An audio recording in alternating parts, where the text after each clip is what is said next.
Wednesday morning. The beeper's still going. I actually just got woken up. It's like 6:30. I think it's 6:30 yet. But the guys over here, and I guess they're gonna go and unload us. So I'm just warming up the truck a little bit. I'm gonna pull on in there and start getting this off unloaded. So welcome back to another episode. Hopefully today's a better day for us. Cause man, that tire though, man, that tire is just, I still can't believe that.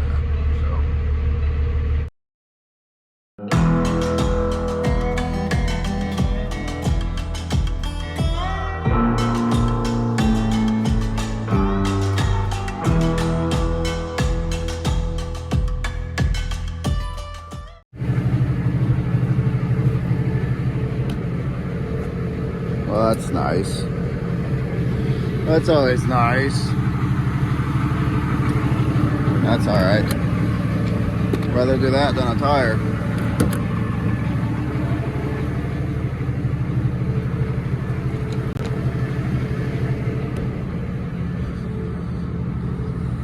Still can't believe that freaking tire, man. What a pain in the butt.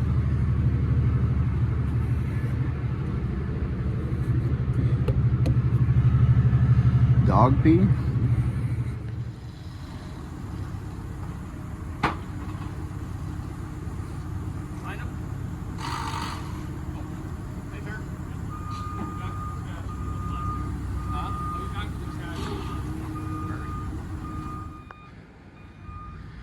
That took all of 20 minutes. Now we can go get our tire fixed.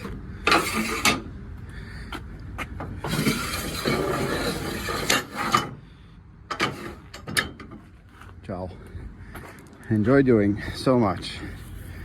Well, fixed, replaced. You know what I'm talking about. Well, there's a glimmer of hope. Les Schwab is down the road here. I just called them. Sorry, I'm messing with my gate lights for my gauges. Anyway, they're probably going to have something for us. So we're going to head on over there. They're just literally down the road, so we're going to head over there right now real quick and let them mess with this while we eat our breakfast. We have our beautiful new tire.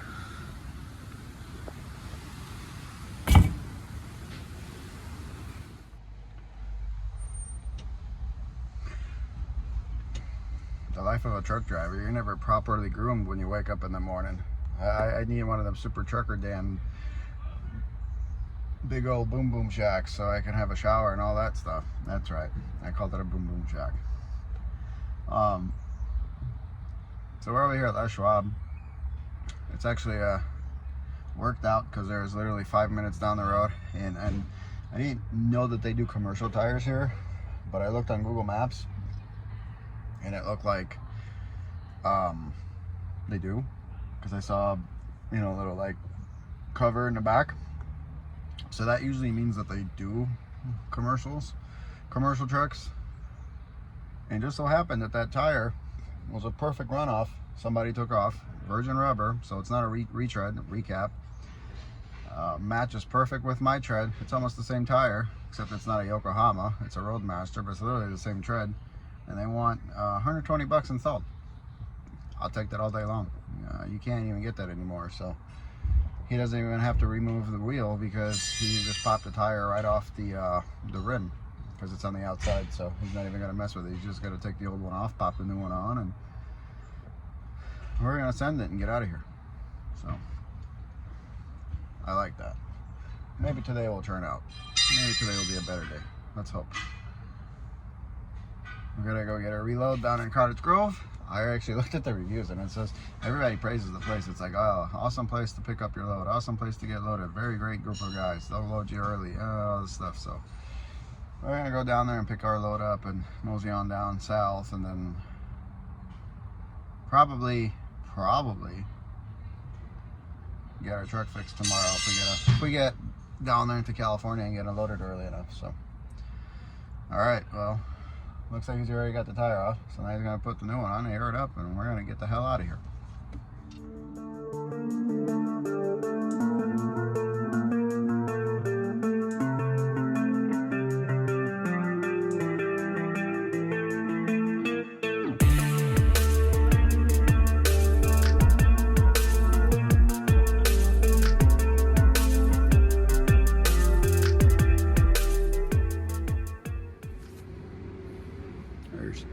Sprinter over there chilling. Choo-choo trains. I guess you could say there's your train for today, but it ain't moving. Man, I do like the smell of these lumber yards. We made it to our pickup. We're parked waiting for them to start loading us. And I hope they won't take too long. Yeah, it looks like they got a scale leaving here and all that good stuff. So yeah, unfortunately, not allowed to film here. Kind of like my last place, which is weird. These guys are pretty adamant though. They don't want you messing around. So that's what it is. I'll let you guys check it out when we get done loading. I'm not allowed to get out. There's our lumber. Lumberg. Lumberg or lumber? You guys that watch Office Space know what I'm talking about. I love the smell of these mills though. Heavy product, but smells good for sure.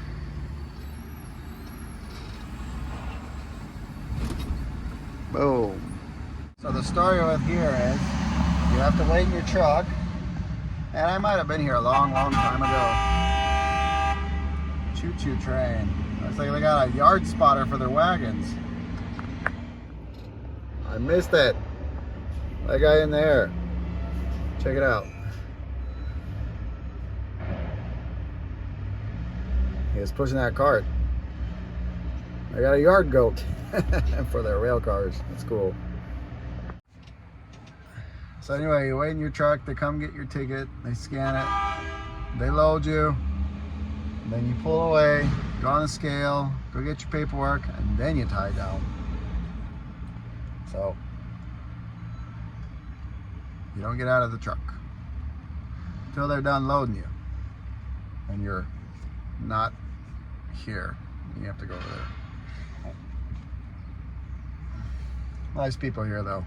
I like Oregon, man. It's like, it's different here. It's green. It's more calming. Man, I need to shave. It sucks. Just like that, we're loaded. Oh, we just gotta go tie this easy load of lumber down and get the hell out of here. Sprinter be playing games. He in a hurry. Got that E-log. All about them safeties. I do like the smell of this stuff. I can't say that enough. It's refreshing.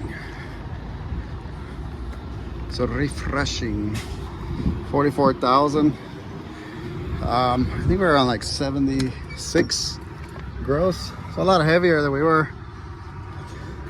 We're a lot heavier than we were coming up, but hey, you can't win them all.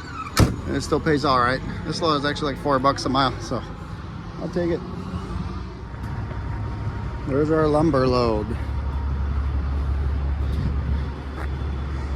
Not much to it. Ready to ride.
these guys are no doubt probably got some weight on.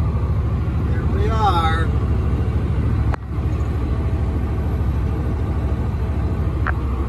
Climbing the hill slow, like a truck owner should, because it's hot. Not good for it.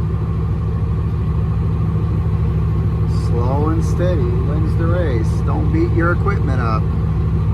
Drop a gear and just let her, run the fan. Keep your RPMs up, 1600 at least, 17, and just let her eat. 20 pounds, 21 pounds of boost, 22, that's all she needs. She'll go up every hill. We're pretty much maxed out almost, because I thought we were 76, but we're like 79,000. According to my scales. I guess their scales over there were off. But Ashland, it's a great pull out of, out of Oregon. It's a long pull. Air gets thin, gets hotter. Just everything gets abused, there's no reason for it. But these guys are all company Joes mostly, and they're just hammer down. Hammer down. Take it easy. My water temp creeped up to 200 degrees earlier, so I decided to slow down a little bit, back her down, and just climb the hill slow. When it's cool out here, you can be hammered down all you want, but man, when it's 90 plus degrees out, ain't no fun. So that's how you keep your truck lasting a little bit longer. Don't abuse it.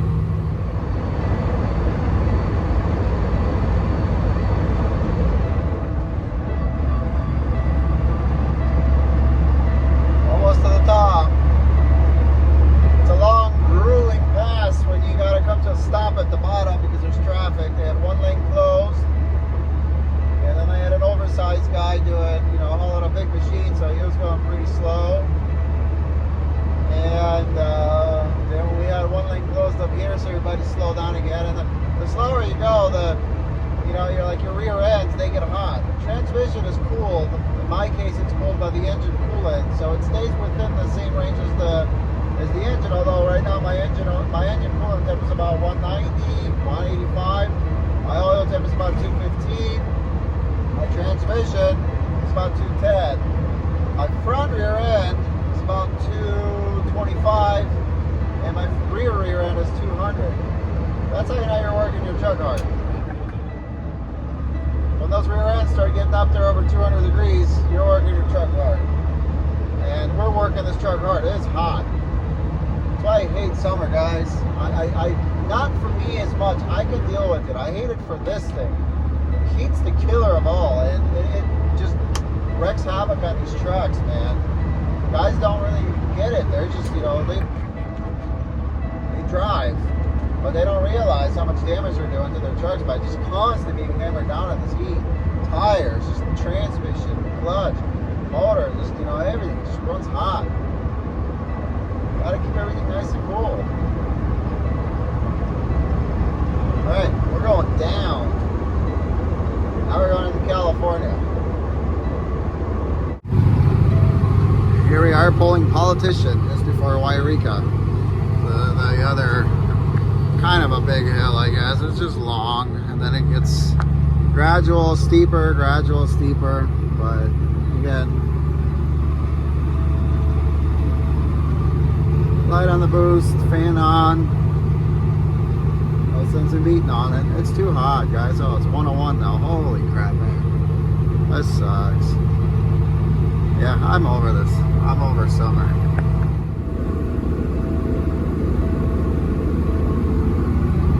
Working hard or hardly working? Hotter than the hell out, man, that's for sure. Like, seriously, hotter than the hell out. Oh, man. Winter, hurry up, get here. Windy here. I think we're gonna let Fancy chill here for a minute. Maybe make some dinner. But I think we're gonna let her cool down, rear ends and tires and bearings and all that. Sorry about the wind, but it's just blowing here, so. Fancy, you hang out, take a breather, buddy. You've been working hard, man. hotter than hell. Climbing freaking Ashland's 97. Climbing Politician was 101.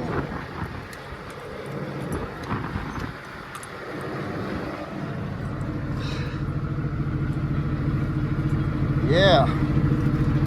Get R done. Oh, it's so nice and cool in here. Fancy always cares for my well-being. He likes to have the AC going. That's right. So as far as this dinger here, I have a feeling that the reason why it's doing that is because it's a aftermarket sensor, and the sensor is bad. So the Packard one supposedly is the one you need to use with like these newer harnesses. That's what I'm being told anyway. So Peterbilt by my house has them. I'm gonna pick them up tomorrow. Maybe we can keep rolling on Friday, because beeping's getting a little annoying, and there's nothing I can do about it because the sensor is just bad. The sensor does not work. So the magnet trick doesn't work. The magnet trick only works if your sending unit's bad. Like inside the tank, there's a little floater, and if that gets stuck, it won't read a value. That's the only way the what's it called? The magnet trick will work, because then it tells the sensor, hey, there's a resistance and there's a value or whatever of so and so, and it works. Because that's what it works off of. It's a magnet. When the sensor fails, nothing works. So I think that's just their problem.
Wants to thump some tires.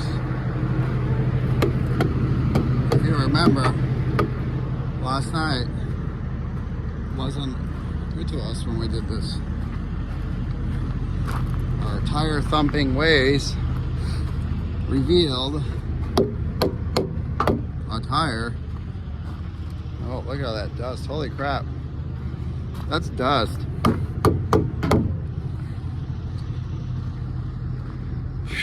Got all that HD vision on this camera. California's finest.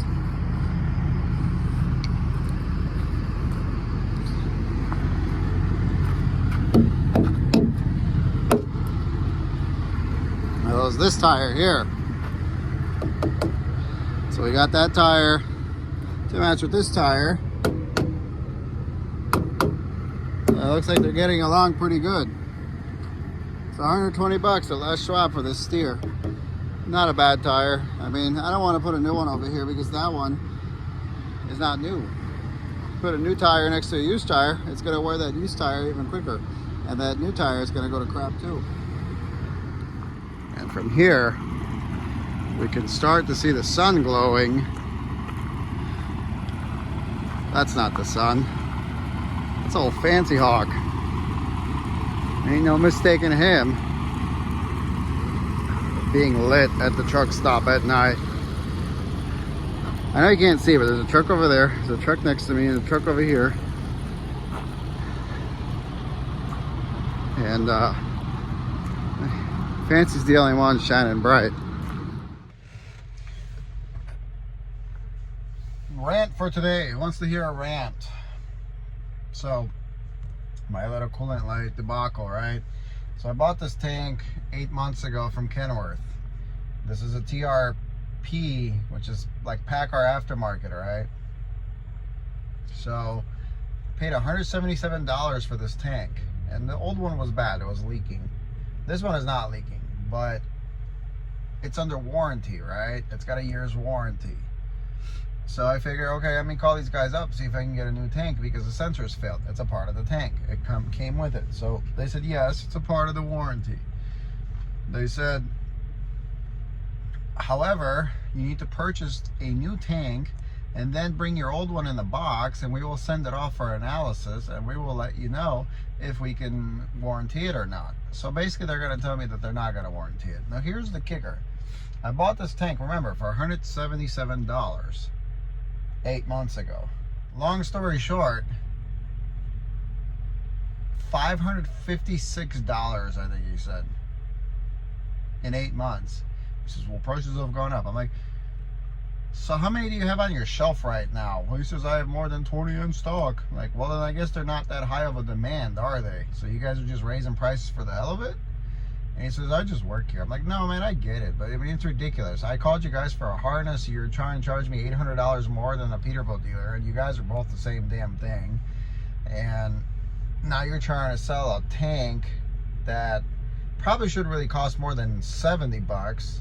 I figure 177 is a fairish price for $556 for a piece of plastic. No wonder guys are selling their trucks. But anyway, I'm not going to do that because they're probably going to deny the warranty. It's a bunch of BS. So I'm just going to go buy the sensor from Peterbilt for 40 bucks and put it in and call it a day, you know. Or it has like $49 or whatever. So that's what I'm going to do. And hopefully this beeping goes away. Other than that, truck's running good. I think obviously the harness hasn't reared its ugly head with the problems we were having before. Everything's been running good. Everything's been doing okay. It's been hotter than hell today, and Fancy made through all of it, no problems. Pulling this heavy load. It's 101 degrees. It was 97 pulling Ashland. Now you guys that run Ashland know how hot it is, how bad it is when you're running that hill and it's that hot. And then Politician, which is the next one coming into California before Wairika, that one was 101. Insane. It was hot. Whole Fancy did the trick though, but like I told, like you saw, 20 pounds of boost, 21 pounds of boost, drop a gear and disappear and just let it go. There's no need in, pounding the pavement at full power in that kind of heat. Like this one guy on YouTube tells you guys that tries to teach, don't go in them Tennessee mountains with that 40,000 pounds on them unless you get a good rate because you're going to blow up your engine. Well, if you don't beat on your engine, you probably won't blow it up. That's my 2 cents. Anyway, watch. I just jinxed myself. We're about, I don't know, like 3 hours away from where we need to be tomorrow. Something like that. Maybe a little more, 3.5-ish. So we're going to get up and go deliver this load of lumber, and then we'll go get Fancy fixed. And my guy was supposed to call me today, see if he's got anything going on for Friday or even tomorrow. Probably better off Friday because I got a couple of things I need to take care of tomorrow. But he hasn't called me, so we'll see if he has anything. It'd be nice if he did. Maybe we can do something over the weekend that pays pretty good. We're in Willows, California, by the Swift Yard. There's a truck stop over here. It's kind of like a gas station. It's a Chevron. It's got a huge lot. There's always room here. Always room here. It's off exit 601. I always used to stop here. Now I don't really care. I'll give you guys the spot because I don't really run up this way anymore, and I'm not trying to run up this way anymore because Oregon's too damn expensive. There's really nothing here but like just a gas station, and it's like a convenience store. It's not really a truck stop. I don't think they have diesel here for trucks, but it's got a big dirt lot where you can park at. It's pretty peaceful. You can always get a parking spot here at any time on the night. So it's pretty toasty still. It's like in the mid 80s. It's supposed to cool down. I got the truck off because I don't want to hear the dinging, and it's cooled down in here plenty where I'll be able to sleep. My little fan back there circulates a lot of air, so it's all right. We're done for the night. It's about 9 o'clock at night. Signing off. Appreciate you guys watching this. We'll pick it up tomorrow. We gotta go deliver this lumber. All right, guys. See you later. Pick it up, pick it up, pick it up, pick it up. You see the drippy, I'm fitted up. Hop in my car and the giddy up. Secure the bag, yeah, I get the bus. Pick it up, pick it up, pick it up. You see the drippy, I'm fitted up. Hop in my car and the giddy up. Secure the bag, yeah, I get the bus. Pick it up, pick it up, pick it up, pick it up. I've been on the